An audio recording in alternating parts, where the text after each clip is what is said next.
The story you are about to hear is true. Only the names have been changed to protect the innocent. Fatima Cigarettes, best of all long cigarettes, brings you Dragnet.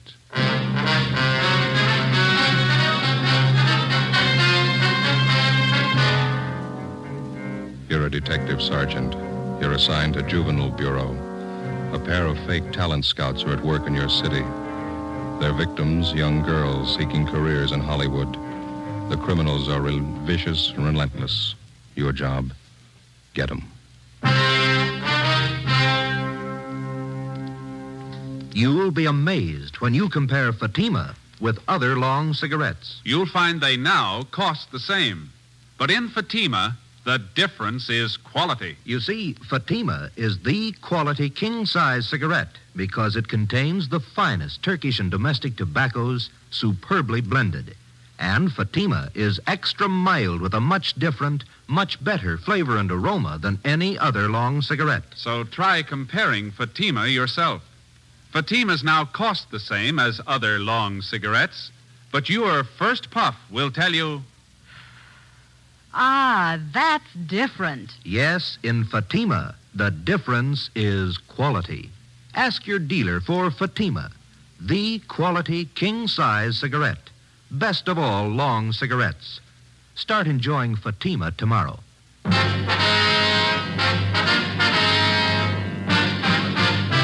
Dragnet, the documented drama of an actual crime. For the next 30 minutes, in cooperation with the Los Angeles Police Department, you will travel step by step on the side of the law through an actual case transcribed from official police files. From beginning to end, from crime to punishment, Dragnet is the story of your police force in action. It was Tuesday, May 7th. It was mild in Los Angeles. We were working the day watch out of Juvenile Bureau. My partner's Ben Romero. The boss is Inspector Bowling, Commander, Juvenile Division. My name's Friday.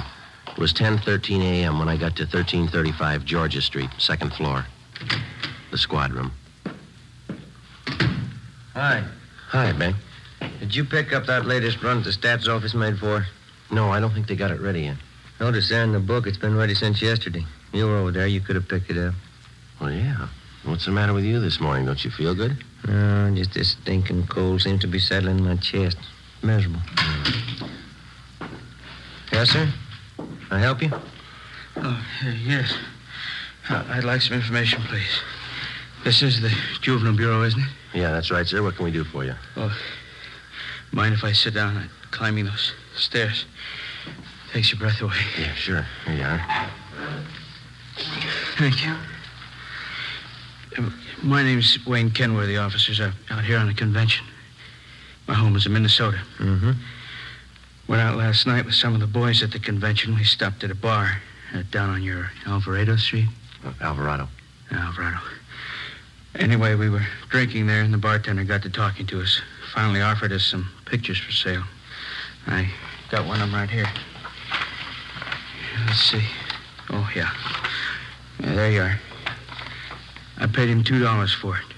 Just look at that. Yeah, it's filth. Do you have the address of the bar where you bought this? Yes, sir, I have. That's not the reason I'm here, though. I'm not a one-man moral squad. I'm not the type makes a habit of buying obscene photographs of young girls, either. Yes, sir, we understand. And I bought this picture from that bartender because I know the young girl in it. She's the daughter of one of my neighbors back home in Minnesota. Known her ever since she was a baby. I see. This girl came out here about 8 months ago to live with a girlfriend. Mm-hmm.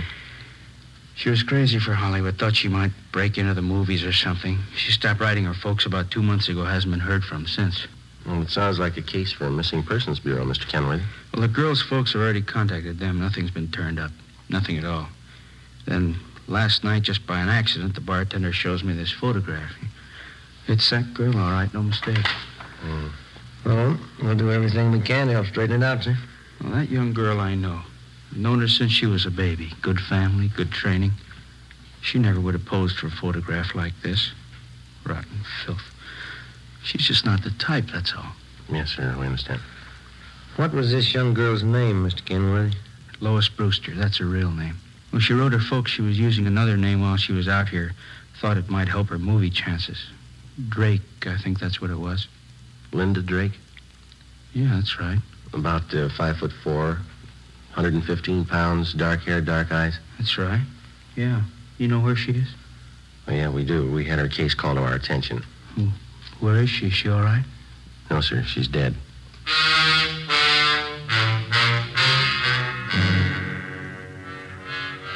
2 days before Mr. Kenworthy walked into Juvenile Bureau, the body of a young girl had been washed up on the shore just below the beach town of Venice. Apparently, she'd taken her own life. The girl was a brunette, attractive, not more than 17 years old. There was no identification on the body except for a rent receipt found in one of the pockets of a cotton jacket that the girl had been wearing. The rent receipt was made out to Linda Drake. It was signed R.L. King, 876 Peoria Avenue. The address was checked out, and R.L. King was found to be the girl's landlady. After identifying the body, she told investigating officers that Lois Brewster, alias Linda Drake, had lived at her rooming house with a girlfriend for about 6 months. The girlfriend's name was Joyce Fowler. The landlady went on to explain that the two girls had moved out about a week before without leaving a forwarding address. The Fowler girl had said that she would call back for any mail that might be delivered to the Peoria Avenue address. There had been no other leads to the dead girl's background or identity until her former neighbor from Minnesota, Mr. Wayne Kenworthy, showed up. Later that day, Ben and I met with Inspector Bowling and briefed him. Dirty, rotten business. I'll buy that. How far have you gotten with it? Check the dead girl's quince with the missing persons bulletin. It's Lois Brewster. We notified the girl's parents in Minnesota. They're coming out to claim the body. It's pretty tragic. She's an only daughter. 17 years old. Same old story, we figure, Skipper. Some phony talent scout grabbed her and showed her the bright lights, got her to pose for those pictures one way or another. They can make a teenage girl go one of 100 directions after that. This one ended up on a beach. That's all I care about now. How about the girlfriend Lois Brewster was living with? Joyce Fowler? No word so far. Well, what about it? Any ideas? Well, it pretty much depends on finding this Joyce Fowler. There's no background on her. We got out on all points. How about phony talent scouts? Cheap modeling schools, photographers? Check out that angle. We put 4 of them away in the past 6 months. Another half dozen are being watched. We can start double-checking them tomorrow. Now, how about that picture that old fellow Kenworthy brought in? Any lead there? We gathered a dozen samples just like it. One's as bad as the other. They're all printed on the same quality photographic paper. There's no markings of any kind on them. It's a common type of paper. All right, then get on the distribution angle. Stay on it. Every rotten bum that peddles this trash, and get them. I want them right up the line. Distributors, wholesalers, guy that prints the pictures, guy that takes them, every lousy one of them. I still can't figure. What's that? Well, the Brewster girl is a good home there, good training. She knew right from wrong. Kids don't forget that in a hurry. That might have been her trouble. How do you mean? She remembered it.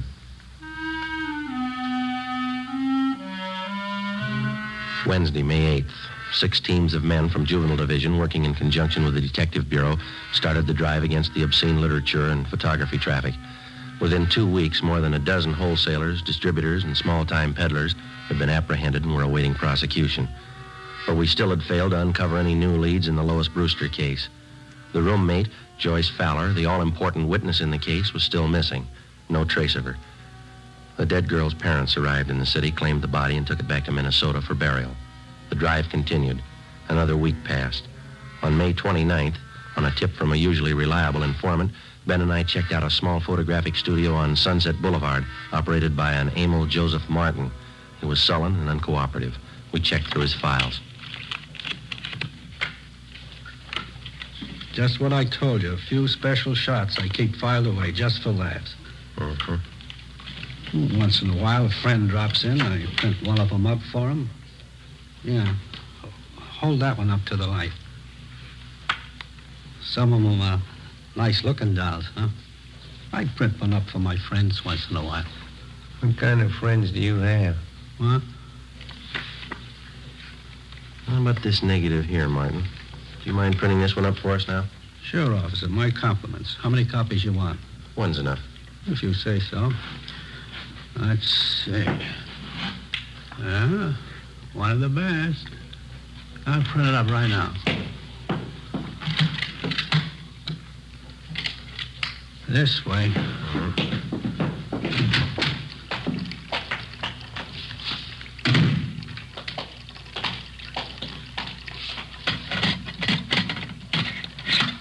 This one's a real collector's item, you know.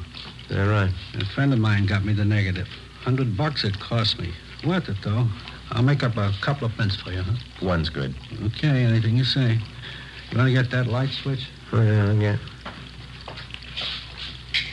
All right.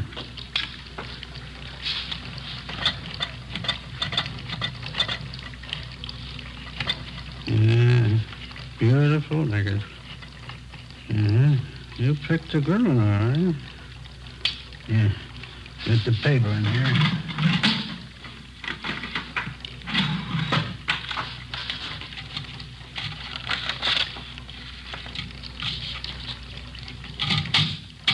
Yep, that does it. Okay, one print. That's all you want? That's all.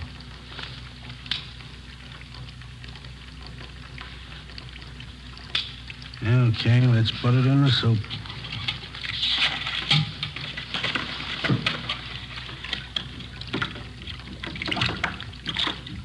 Yeah, I bet you get a kick out of this one. Real beautiful girl.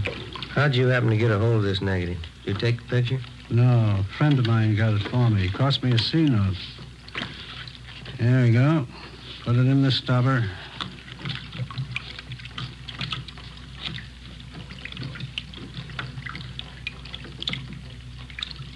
There we go. How about that? How about the guy you got this negative from? Did he take the picture? No, he bought it from somebody else. Don't know who. Cost him $350. Worth it, though, huh? Hi. Isn't that beautiful? We've seen her before. Oh, that's so? You know her? Only from her pictures. Oh. Of course, you understand I didn't take the picture. I just bought a negative, that's all. You couldn't tag me for that, could you? We're going to try, mister. Get your coat. Oh, no. Wait a minute now, officers.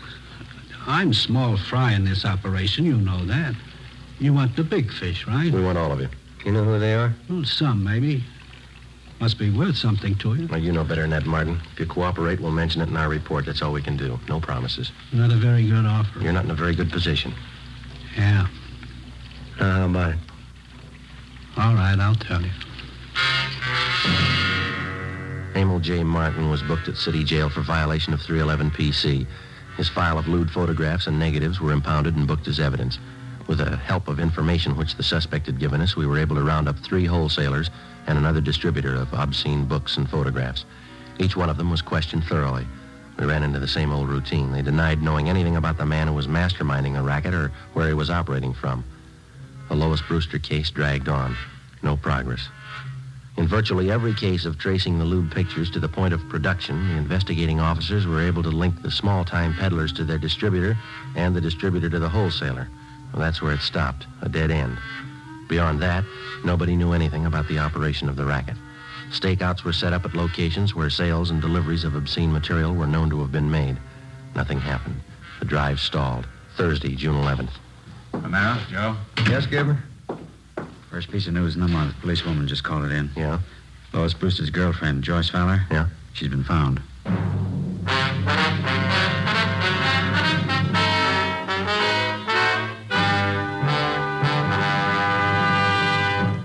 You are listening to Dragnet for the solution to an actual case from official police files. Now, here's a real solution to many of your Christmas shopping problems. If your friends smoke long cigarettes, give the best of long cigarettes. Give king-size Fatima. You see, Fatimas now cost the same as other long cigarettes. But in Fatima, the difference is quality. Quality of tobaccos. The finest Turkish and domestic varieties, extra mild, and superbly blended to give smokers a much different, much better flavor and aroma than any other long cigarette. Quality of manufacture. Smooth, plump cigarettes, rolled in the finest paper money can buy. Quality, even to the appearance of the distinctive royal blue Fatima gift carton. Christmas wrapped and carefully sealed to ensure Fatima's rich, fresh, extra mild flavor. Remember, Fatimas now cost the same as other long cigarettes. But in Fatima, the difference is quality. So this Christmas, give your friends the best. Give Fatima, the quality king-size cigarette. Best of all long cigarettes.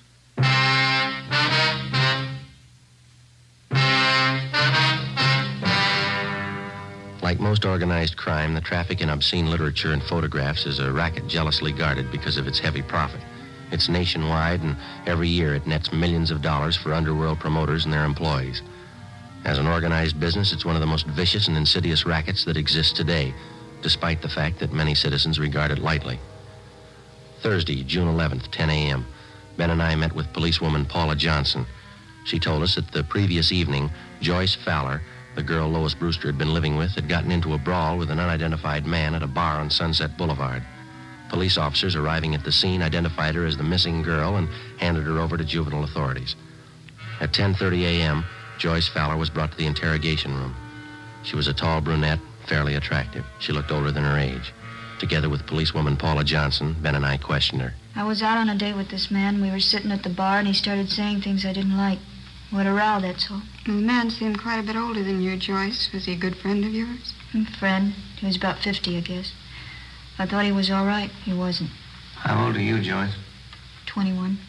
We've checked your background, Joyce. You might as well tell the truth. All right, I'm 17. I'll be 18 next week. Look, can't I go get an aspirin? I've got a terrible headache. I got some in my locker. Be right back. Okay. I still don't know why I'm here. What do you want to know? Well, you were a good friend of Lois Brewster's. You lived with her, is that right? Is that why I'm here? It's one of the reasons.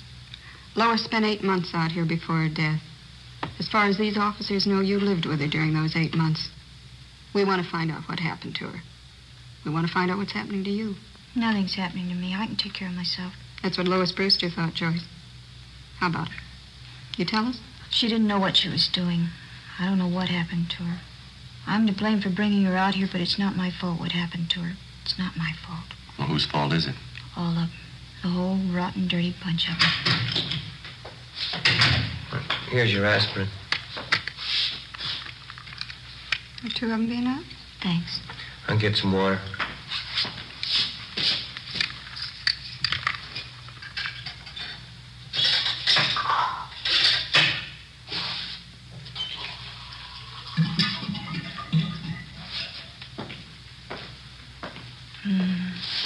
Is something wrong, Joyce? Don't you feel well? I'll be all right. All right, here you are. Thanks.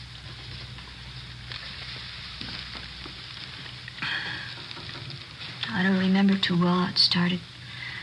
Lois came out to Hollywood to live with me for 6 months, you know. Yeah, we know.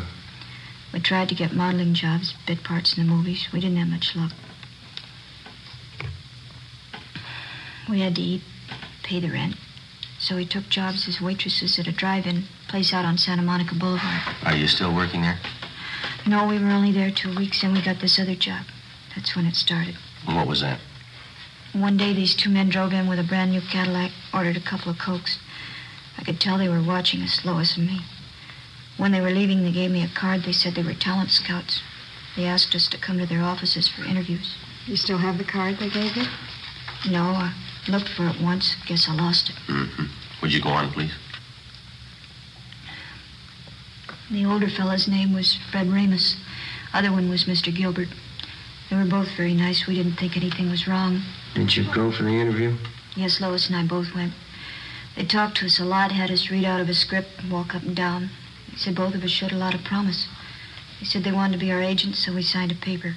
Fred Ramus told us he'd see we got a break. Mm-hmm. Did either of them ever arrange any legitimate interviews for you? I mean, with the movie studios, radio, television, anything like that? No. They took us out quite a bit, restaurants, nightclubs. Told us we had to be seen around town first. Had to show us off to the producers, all the important movie people. Both of them were very nice. Did you keep on working at the drive-in?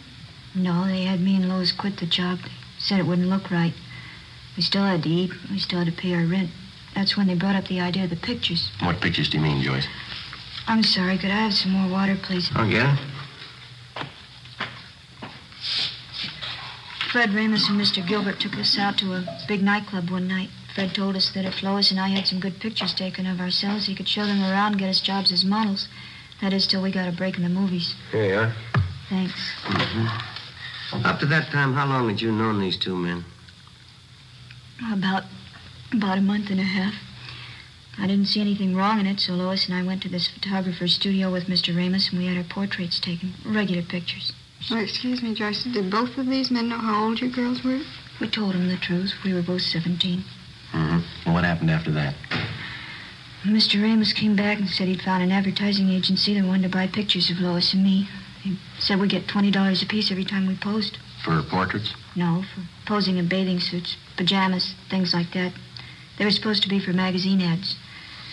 In about a week, he brought us to his office and said the agency wanted us to pose without clothes, without anything. He said he'd pay us $40 for that. Oh, go on, George. They showed us lots of pictures of models like that. They talked about it all the time. We kept saying no, both of us, Lois and I. Did you ever agree to pose for the kind of pictures they wanted? You can't agree to something you don't know about. I don't know how it happened, but it did. Mr. Gilbert and Fred Ramos, they kept taking us out. We used to drink quite a bit with them. Went on for weeks, I guess. One night there was a big party. We drank. Lois and I got separated. I still don't know what happened. I see. Next morning, we both woke up with headaches. Fred Ramos came and showed us the pictures. I felt dirty all over. I don't know how it happened, I swear it. Lois began to cry. I hit Mr. Ramos. I slapped him. And what does Mr. Ramos tell you? He pretended to be very nice about it. Said he'd pay us well if we go on posing for pictures, the kind he wanted. If we didn't, he said he'd wreck any chance we might have in Hollywood. Said he'd see that the pictures got out. Threatened to send copies to our families, our friends back home. Didn't you think of going to the police? We talked about it. We were afraid of the publicity, the newspapers. We just kept going on, doing what he said. It's like a nightmare. Kept getting worse. We kept getting in deeper. Sergeant, you have that envelope? Yeah. Yeah.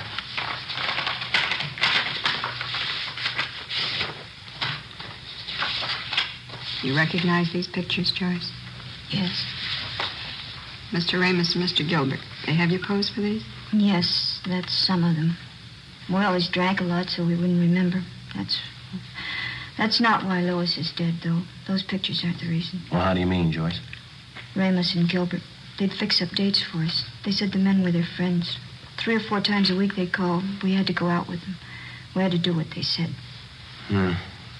One morning we got home about 5:30 in the morning. Lois changed, said she was going for a walk. I went to bed. She left a note. I never saw her again. I see. Romero? Oh, yeah, just a minute. It's that long-distance call we placed to your home, Joyce. Sure am. Oh, thanks. Hello? Yeah, it's me, Joyce. Yeah, it was just a mistake. Yeah. How's Uncle Henry? Swell. No, it's all right. Don't you worry. Yeah, all right. I'll write you tomorrow. Yeah, bye. Thanks for placing the call, Sergeant. You're welcome. Glad to do it. Anything else you want to know? Yeah, there's just one more thing. Do you still have that note that Lois Brewster wrote before she died? No, I lost it. I remember what it said, though. Yeah. It said, I'm sorry. It was signed Lois. That's all.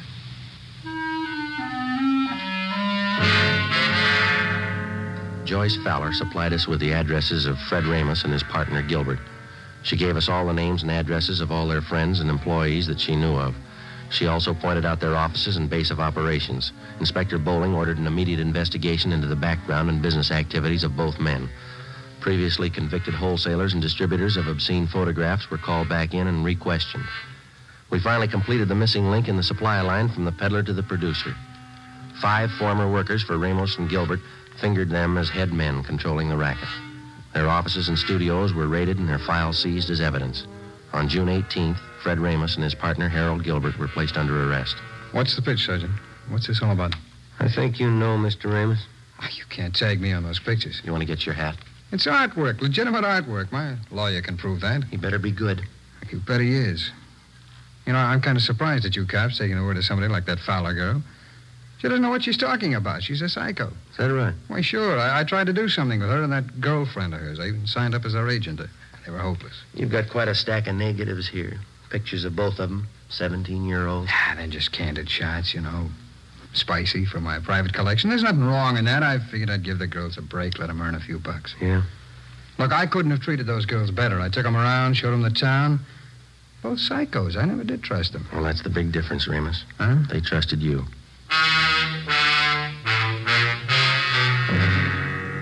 Fred Ramos and Harold Gilbert were brought downtown to Inspector Bowling's office. Joyce Fowler was seated next to the desk. Gilbert was brought in. She identified him. He was taken out and held for booking. All right, bring in the next one. All right, come on.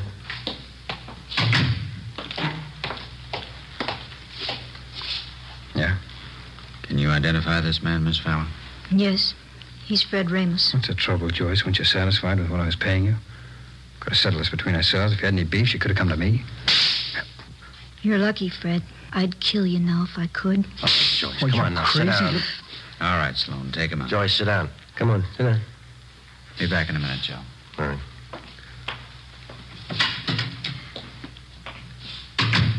I'm sorry. Doesn't do any good. Are there any more? No, that's about all. You've helped quite a lot. Yeah, glad I could do it. Is that all, Sergeant? Well, for now, yeah. You'll have to testify at the trial. After that, the juvenile court's going to keep in pretty close touch with you. I see. Aren't you going back home, Joyce, to Minnesota? No, it'd be the same old thing. My aunt'd be glad to see me for the first week. Then she'd start all over again, hollering at me, picking. Wouldn't be any use. What are you going to do out here, Joyce, you know? I know a nice fella in Santa Monica. He's going to get me a job at a brand new drive-in. Cute uniforms. But I don't think juvenile court's going to let you take a job like that, Joyce. I hope so. A lot of talent scouts go there. Radio, movie producers. They might notice me. Yeah? Never can tell. Might lead to something.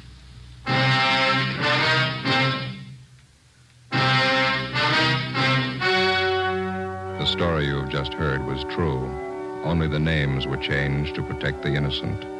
On October 4th, trial was held in Superior Court, Department 91, City and County of Los Angeles, State of California. In a moment, the results of that trial.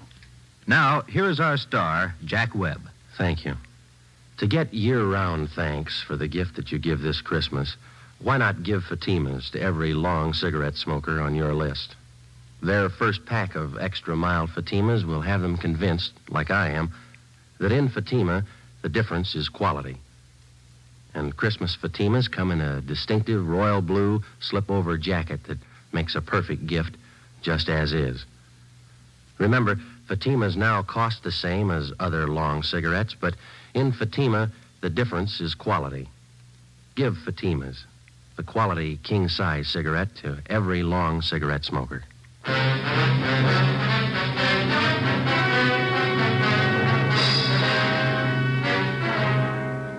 Fred Ramos and Harold Gilbert were tried and convicted on several counts of rape and lewd conduct. They received sentences as prescribed by law and are now serving their terms in the state penitentiary.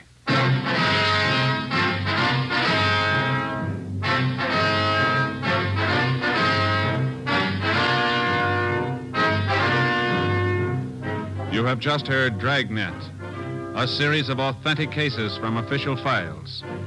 Technical advice for Dragnet comes from the Office of Chief of Police W.H. Parker, Los Angeles Police Department.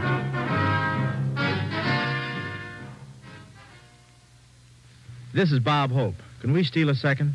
Chesterfield always wins first place. That milder mild tobacco never leaves an aftertaste. So open a pack, give 'em a smell. Then you'll smoke 'em. Don't forget to give Crosby for Christmas. I mean the Chesterfield Christmas carton with Bing as Papa Santa Claus. See you Tuesday. Fatima Cigarettes, the best of all long cigarettes, has brought you Dragnet, portions transcribed from Los Angeles. Coming up, We the People with stories of today on NBC.